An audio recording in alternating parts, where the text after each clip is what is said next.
Once upon a time, in a small village surrounded by mountains, there lived a 24-year-old young man named Marco. Marco was very restless. His mind was always full of thoughts. All day long, different thoughts came and went, and these thoughts made him feel uneasy and tired. He always felt sad about his past and worried a lot about the future. Because of these thoughts, his mind was like a storm. He couldn't feel calm, couldn't sleep well, and even forgot how to smile. One day, Marco heard about a far-away village in the hills. People said that a wise old man lived there. That man used to be a famous psychologist in the city. He had helped many people in his life and had taught them how to find peace in their minds. Now, he was old. He left the busy life of the city and started living in a quiet village close to nature. Sometimes, he gave advice to visitors.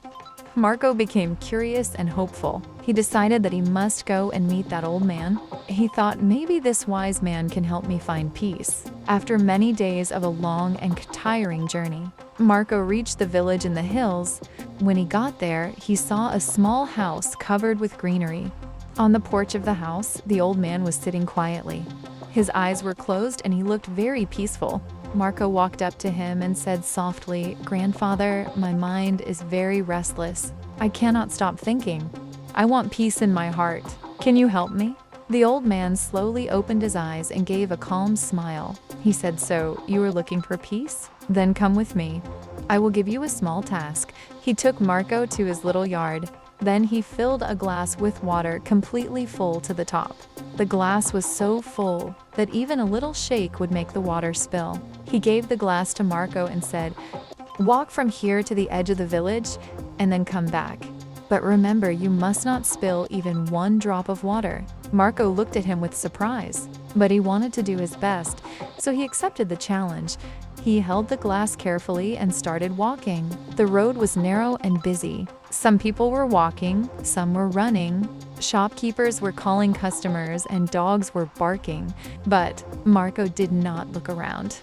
His eyes stayed only on the glass. He walked slowly and carefully, step by step. People looked at him with surprise, but no one disturbed him. They knew he was learning something important. Finally, Marco came back to the old man and said, "Grandfather, I did it. I didn't spill even one drop of water." The old man nodded and smiled. Then he asked, "That's good, but tell me, did you see the children playing on the side of the road? Did you hear the dogs barking?" Marco looked surprised and said, "No, I didn't see or hear anything. I was only focusing on the glass." The old man smiled again and said gently, "That is the secret. Something that was always inside you, but you didn't know. When your mind stays in the present moment, there is no space for fear, no confusion, and no extra thoughts. You were only thinking about the water in the glass. At that time, your mind became completely quiet. You were not sad about the past. You were not afraid of the future." Slowly, Marco began to understand. This was the peace he was searching for. Peace is not something we find outside. Peace is already inside us when we live in the present moment. Marco bowed his head and said softly, "Grandfather, now I understand. If I want to calm my mind, I must keep my mind in this moment. That is when real peace comes." The old man smiled again. The sun was setting and the last light touched the ground. Birds were flying back to their nests. Marco started walking back home, but now he was not the same restless young man. He had changed.